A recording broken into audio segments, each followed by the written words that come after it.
Hello everyone, स्वागत है आप सबका learning with Gautam YouTube channel में। तो आज के वीडियो में हम करने वाले हैं क्लास 12th म्यूजिक के यानी कि संगीत के 5 मार्क्स वाले दीर्घ उत्तरीय प्रश्न उत्तर को, और उन्हीं सभी प्रश्नों को आज के वीडियो में करने वाले हैं दीर्घ उत्तरीय प्रश्न को, जो कि आपके आने वाले एग्जाम के लिए काफी ज्यादा इंपॉर्टेंट प्रश्न रहने वाला है। तो आप वीडियो को अच्छे से ध्यानपूर्वक और लास्ट तक जरूर देखिएगा। तो चलिए शुरू कर लेते हैं फर्स्ट क्वेश्चन से।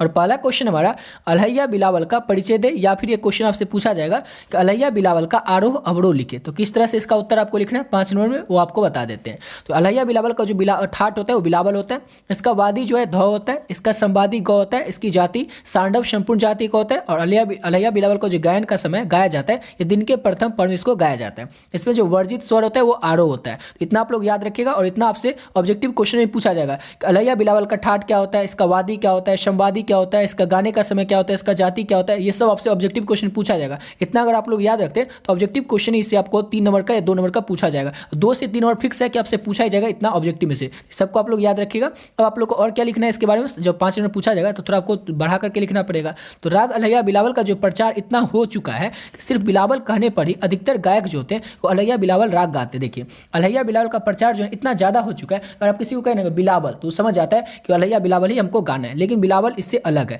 लेकिन बिलावल जो होता है वो अलग होता है। देखिए बिलावल होता है अलग, जैसे कभी आप लोग जाते हैं पेस्ट खरीदने के लिए तो क्या बोलते हैं कोलगेट दो, लेकिन उस आपको लेना होता है जैसे कोई और भी कंपनी का पेस्ट, लेकिन आप क्या बोलते हैं कोलगेट चाहिए। तो वैसे इसका प्रचार इतना ज़्यादा हो चुका है ना कि जैसे ही लोग बिलावल बोलते हैं तो लोग अलहैया बिलावल ही गाने लगते हैं। लेकिन बिलावल जो होता है वो अलग होता है और अलहैया बिलावल अलग होता है। समझ गए ना, बिलावल अलग होता है और अलहैया बिलावल अलग होता है। लेकिन गायक को जैसे ही बोला जाता है बिलावल तो वो समझ जाते हैं कि हमको अलहैया बिलावल ही गाना है। समझ गए ना। तो सिंपल सा क्वेश्चन था हमारा कि अलहैया बिलावल का संक्षिप्त में परिचय दे। इस तरह से आपको याद रखना है, और 5 नंबर ये क्वेश्चन आपके एग्जाम में पूछा जाएगा। समझ गए ना। ऑब्जेक्टिव क्वेश्चन के लिए भी आपको ये सब याद रखना है, और ये सब आपको इसमें लिखना भी है। जैसे 5 नंबर में तो उसमें आपको ये सब लिखना पड़ेगा। समझ गए, इस सबको आप लोग अच्छे तरीके से याद कर लीजिएगा।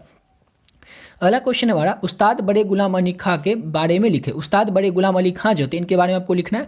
तो उस्ताद बड़े गुलाम अली खां का जन्म पाकिस्तान के पंजाब मशहूर शहर लाहौर के पास स्थित गांव केसूर में 2 अप्रैल 1902 को हुआ था। सिंपल सा क्वेश्चन था, उस्ताद बड़े गुलाम अली खां के बारे में लिखे। समझ गए ना। तो उस्ताद बड़े गुलाम अली खां जो थे इनका जन्म कहाँ हुआ था, तो वर्तमान समय में जो कि पाकिस्तान के पंजाब के मशहूर शहर है लाहौर। पहले तो ये भारत में ही था लेकिन 1902 में, लेकिन अभी के वर्तमान समय कहाँ पर पड़ता है, इस जगह जो है पाकिस्तान में पड़ता है। पाकिस्तान के पंजाब के मशहूर शहर जो है लाहौर, लाहौर के पास स्थित एक गाँव है, और गांव का नाम है कैसूर। तो कैसूर में जन्म हुआ था 2 अप्रैल 1902 को उस्ताद बड़े गुलाम अली खां का। आपसे ऑब्जेक्टिव में पूछा जा सकता है कि उस्ताद बड़े गुलाम अली खां का कहाँ जन्म हुआ था, कब हुआ था, तो सबको आप लोग अच्छे से याद रखिएगा। उनको संगीत जो था उस्ताद बड़े गुलाम अली खां को विरासत में मिला था। उनके पिता अली बख्श खां जो थे वो प्रसिद्ध सारगी वादक और गायक थे।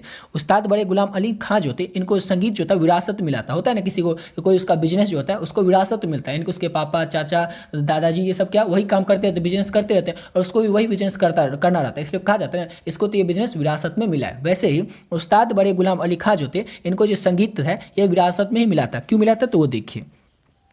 उनके पिता जो थे अली बख्श खां ये प्रसिद्ध सारगी वादक थे और गायक थे। उनके संगीत का औपचारिक परीक्षण अपने चाचा काले खां से लिया था, जो कि प्रसिद्ध गायक और संगीतज्ञ थे। उनके चाचा भी काले खां जो थे वो प्रसिद्ध गायक और संगीतज्ञ थे। तो इनको संगीत मिला था उस्ताद बड़े गुलाम अली खां को, वो उनका विरासत में मिला था। इतना आप लोग अच्छे तरीके से याद रखिएगा कि उस्ताद बड़े गुलाम अली खां का जन्म कहाँ हुआ था, तो पाकिस्तान के पंजाब के मशहूर शहर लाहौर के पास स्थित 2 अप्रैल 1902 को हुआ था। उनको संगीत विरासत में मिला था। कैसे मिला था, तो अली बख्श जो थे उनके पिता उस्ताद बड़े गुलाम अली खां के वो सारगी वादक और गायक थे। उन्होंने संगीत का औपचारिक परीक्षण जो है अपने चाचा काले खां से लिया था, जो कि प्रसिद्ध गायक और संगीतज्ञ थे। ठीक है, तो इस तरह से मिला था उस्ताद बड़े गुलाम अली खां को संगीत विरासत में। समझ गए। अब बढ़ते अपने अगले क्वेश्चन की ओर। अगला क्वेश्चन है हमारा, तान की परिभाषा दे। तान कितने प्रकार के होते हैं, उनके नाम भी लिखें। 5 नंबर क्वेश्चन पूछा जाएगा तो, और 2 नंबर पूछा जाएगा तो सिर्फ इतना रहेगा कि तान के परिभाषा दे, या फिर पूछा जाएगा तान के कितने प्रकार होते हैं। लेकिन अगर 5 नंबर पूछा जाएगा क्वेश्चन तो आपसे इस तरह से पूछा जाएगा कि तान की परिभाषा दे, तान कितने प्रकार के होते हैं, नाम लिखे। तो तान की तो पहले हमें परिभाषा देना पड़ेगा। तान किसे कहते हैं, तो स्वरों का वह समूह जिसके द्वारा राग का विस्तार किया जाता है वही तान कहलाता है।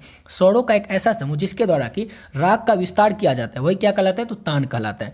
जैसे कि विस्तार, गम, गरेसा अथवा सानिध्य, माग्रेसा इत्यादि स्वर को तानने फैलाने की तान शब्द से उत्पत्ति हुई है। समझ गए। गए। देखिए सिंपल सा क्वेश्चन था कि तान की पहले तो परिभाषा देना है। तो तान की परिभाषा ये होता है कि स्वरों का यह समूह जिसके द्वारा कि राग का विस्तार किया जाता है, स्वरों का ऐसा समूह जिसके द्वारा कि राग का विस्तार किया जाता है, उसे हम लोग क्या कहते हैं, तो तान कहते हैं। समझ गए ना। विस्तार इसको क्या कैसे किया जाता है, तो विस्तार जो है गम, गरेसा अथवा सानिध्य, मगरेसा इत्यादि के द्वारा स्वरों को तानने या फैलाने का होता है। समझ गए ना। और तान शब्द की उत्पत्ति जो है इसी से हुई है। इतना आप लोग समझ गए कि ये था तान का परिभाषा। अब तान कितने प्रकार के होते हैं, तो तान जो होते हैं 10 प्रकार के होते हैं। अब उनका नाम भी लिखना पड़ेगा, तो देख लीजिए।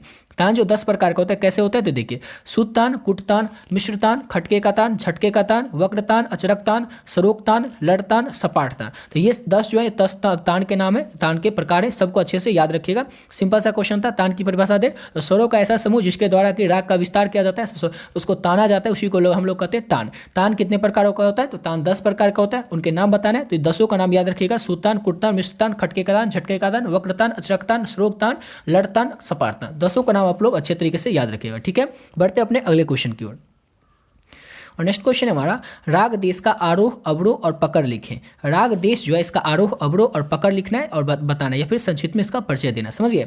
तो राग अब जो अवरोह है, आरोह अवरोह है, इसको गाया कब जाता है, तो रात्रि के दूसरे पहर में राग अवरोह को गाया जाता है। इसका ठाट होता है खमाज। आरोह अवरोह जो है राग, इसका ठाट क्या होता है, तो खमाज ठाट से उत्पन्न हुआ है। और इसका वादी रे होता है, संवादी प होता है। इसमें आरोह और अवरोह जो होता है वो सा, रे, प, म, नि, सा। अगर आपसे जैसे पूछा जाएगा 2 नंबर में, तो आपसे इतना ही बस लिखना रहेगा कि राग जो देश है इसका आरोह अवरोह लिखे। समझ गए ना। राग देश का आरोह अवरोह लिखे, तो सिर्फ आपको इतना ही लिखना है, इसका आरोह और अवरोह। लेकिन आपसे राग देश का आरोह अवरोह लिख पूछेगा 5 नंबर में, तो आपको इतना सब लिखना पड़ेगा। जैसे राग देश को कब गाया जाता है, तो रात्रि के दूसरे पहर में। इसका ठाट क्या होता है, तो खमाज होता है। वादी क्या होता है राग देश का, तो रे होता है। संवादी क्या होता है राग देश का, तो प होता है। इसका आरोह अवरोह क्या होता है, तो सा, रे, म, पी, नि, सा। ये क्या होता है, इसका आरोह होता है। अवरोह क्या होता है, शा, न, धी, ध, प, द, म, ग, रे, ग, नि, सा। ये क्या होता है, इसका अवरोह होता है। ये सब आपको याद रखना पड़ेगा। ठीक है ना। और आपसे अगर 2 नंबर पूछा जाएगा तो राग देश का आरोह अवरोह, तो इतना ही बस आपको लिखना है। समझ गया। 5 नंबर इस तरह से लिखना है, और क्या लिखना है वो आपको बताते हैं।